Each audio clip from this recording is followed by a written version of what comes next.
"We've decided you're not welcome here anymore," Amanda declared, locking the entrance to the beach house. Her perfectly manicured nails gripped the doorframe as she looked down at me from the porch. "This is our family property now, and quite frankly, you don't fit in." I stood quietly in the warm summer breeze, beach bag still in hand, watching my sister-in-law's smug expression. Behind her, I could hear my nieces splashing in the pool, their laughter mixing with the sound of crashing waves from the private beach. My name is Sarah Parker, and at 34, I found myself being banned from the place that had been my summer sanctuary for the past 12 years. Even after losing my husband Michael in a car accident 2 years ago, this beach house had remained my connection to him, to the family we'd built, to the memories we'd shared. "Did you hear me?"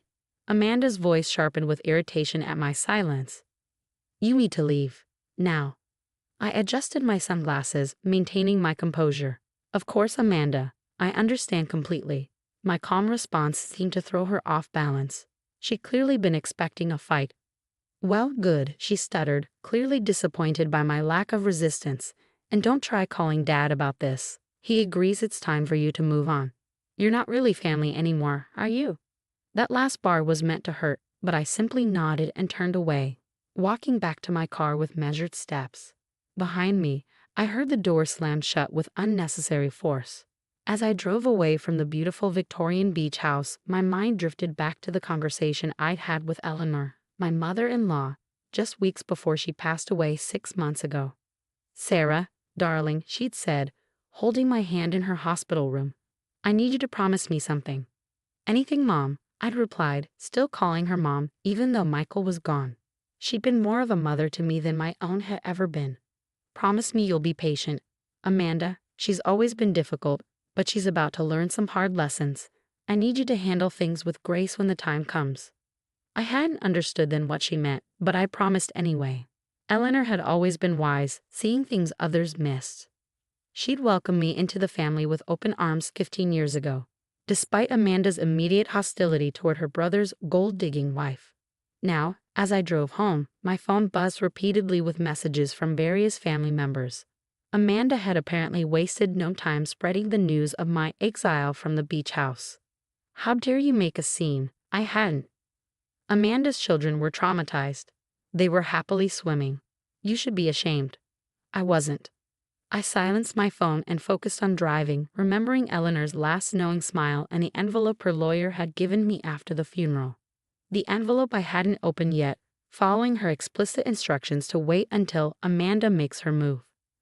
At home, I made myself a cup of tea and finally opened my safe, pulling out the thick envelope. Inside, I found property deeds, bank statements, and a letter written in Eleanor's elegant handwriting.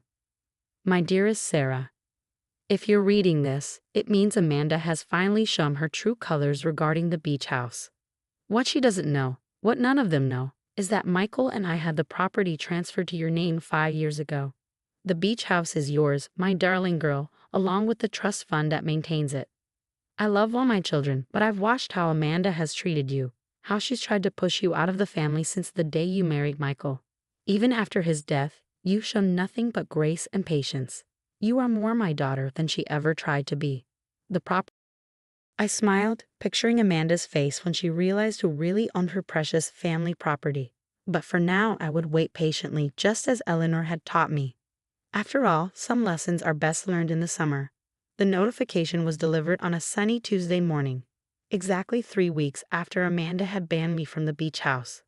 I wasn't there to witness it, but my neighbor Lisa, who worked at the local coffee shop, gave me a detailed account of Amanda's very public meltdown. "This is impossible," Amanda had screamed, waving the legal documents in the air while standing in line for her daily latte.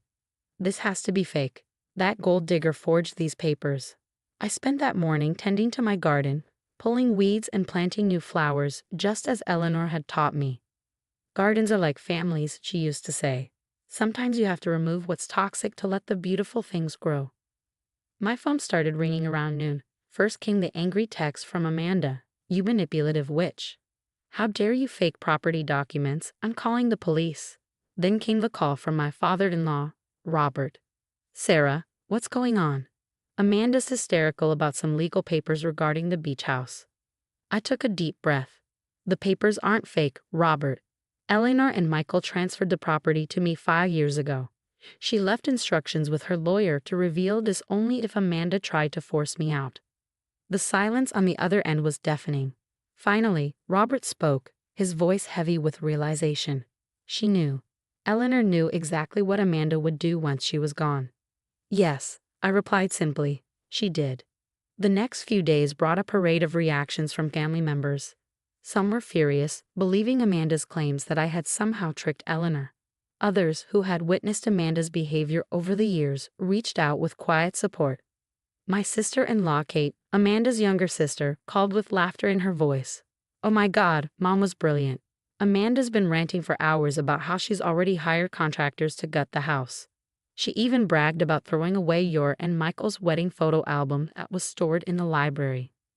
My heart clenched at this news, but then Kate continued, "Don't worry, I rescued it. Mom gave me a spare key last year and asked me to remove anything precious once Amanda started making changes. The album's safe at my house." A week after the notification, Amanda's husband Tom showed up at my door. He looked uncomfortable, shifting from foot to foot on my porch. "Sarah, can we work something out? Amanda's not handling this well. She's already told the kids the beach house would be their inheritance someday. We've made plans for renovations." I thought about all the times Amanda had excluded my children from family events after Michael died, claiming they weren't really part of the family anymore. How she'd slowly push me out of family gatherings, always with a sweet smile and a cruel comment. "I'm sorry, Tom," I said, not feeling sorry at all. "But the property is legally mine. Eleanor wanted it this way, and I intend to honor her wishes." "But what about family?" he pressed. "Exactly," I replied quietly. "What about family?" He left without another word, but his question lingered in the air. Family. Amanda had spent years trying to erase me from hers, never realizing that Eleanor had seen everything, understood everything, and planned accordingly. That evening, I visited Michael's grave, placing fresh flowers beside his headstone. "Your mother was quite something," I said softly, smiling at the marble stone. "She protected me even after she was gone." The next day, a formal letter arrived from Amanda's lawyer, challenging the property transfer.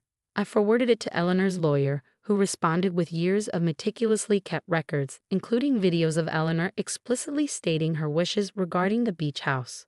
"Your sister-in-law doesn't have a case," he assured me. Eleanor made sure everything was airtight. She even had psychological evaluations done before the transfer to prove she was of sound mind. I sat in my kitchen, reading through Eleanor's detailed records, and felt a deep sense of gratitude for this woman who had loved me like a daughter. She hadn't just left me a house. She'd given me the means to stand my ground against Amanda's attempts to erase my place in the family. As summer progressed, Amanda's attempts to claim the property grew more desperate.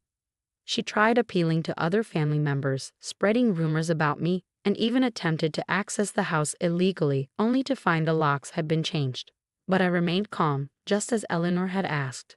Sometimes the best response to chaos is perfect, patient silence. 3 months passed quickly, and the deadline for vacating the property arrived. I stood on the beach house porch early that morning, watching the sunrise over the ocean, just as Michael and I used to do. The key felt warm in my palm, not just a piece of metal, but a symbol of Eleanor's faith in me. Inside, the house still held echoes of happier times, despite Amanda's attempts to erase them. She had managed to remove some photos and replace some furniture. But the essence remained. The marks on the kitchen doorframe where we'd measured the kids' heights each summer. The small dent in the living room wall from Michael's enthusiastic Christmas decorating. The window seat where Eleanor used to read stories to all her grandchildren, even mine when Amanda wasn't around to object. "I thought I'd find you here." I turned to see Kate standing in the doorway, holding a large box. "I brought back the things I rescued," she said, setting the box down. "Including this." She pulled out the wedding album Amanda had tried to throw away. As we sat on the porch steps, looking through the photos, Kate spoke softly. "Mom told me what she was planning, made me promise not to tell anyone." She said, "Sometimes the kindest people need the strongest protection."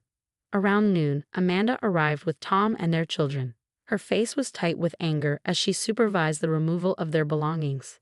I stayed out of their way, letting them work. "I hope you're happy," she spat as she carried out her last box. "You've torn this family apart." I thought of Eleanor's letter, of her wisdom and foresight. No, Amanda. You did that all on your own. I'm just honoring your mother's wishes. After they left, I walked through the house, opening windows to let in the sea breeze. In Eleanor's old study, I found a sealed envelope taped under her desk drawer, marked for Sarah, after the storm. Inside was one last letter. My dearest Sarah, if you're reading this, the truth about the beach house has finally come out. I know Amanda's reaction has probably been difficult to bear, but you've handled it with the grace I always saw in you. This house isn't just about property or money. It's about legacy and love. You understood that from the first day Michael brought you here. You love this place not for its value, but for its heart. I'm trusting you to keep that heart beating. Open its doors to family, even to those who tried to close them to you. Show them what true family means. All my love, Mom. I wiped away tears and took out my phone, sending a group text to the entire family, including Amanda. The beach house will be open every Sunday for family dinner, just as it was when Eleanor was alive. Everyone is welcome. First dinner is this weekend. Love, Sarah. Responses trickled in slowly. Kate immediately replied with enthusiasm. Robert sent a simple thank you. Others responded with varying degrees of warmth. Amanda remained silent. That Sunday, I prepared Eleanor's famous seafood pasta and set the big table on the deck. Kate came early to help, bringing her kids who ran straight to their favorite spots on the beach. Gradually, other family members arrived, slightly awkward, but carrying dishes and warm greetings. As the sun began to set, I heard the unmistakable sound of Amanda's car. Through the kitchen window, I watched her sit there for a long moment before slowly getting out, holding a casserole dish. She walked up to the porch, her children running ahead to join their cousins on the beach. Eleanor's recipe, she said stiffly, holding out the dish. Mom always said no family dinner was complete without her green bean casserole. I took the dish, our eyes meeting briefly. She was right, I said softly. Thank you for coming, Amanda.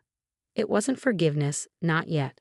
But as we all sat down to dinner, the sound of waves mixing with family chatter and children's laughter, I felt Eleanor's presence in every corner of the house. She had known that sometimes the strongest statements are made not through confrontation, but through quiet perseverance and an open door. The beach house had found its heart again, just as Eleanor had planned all along.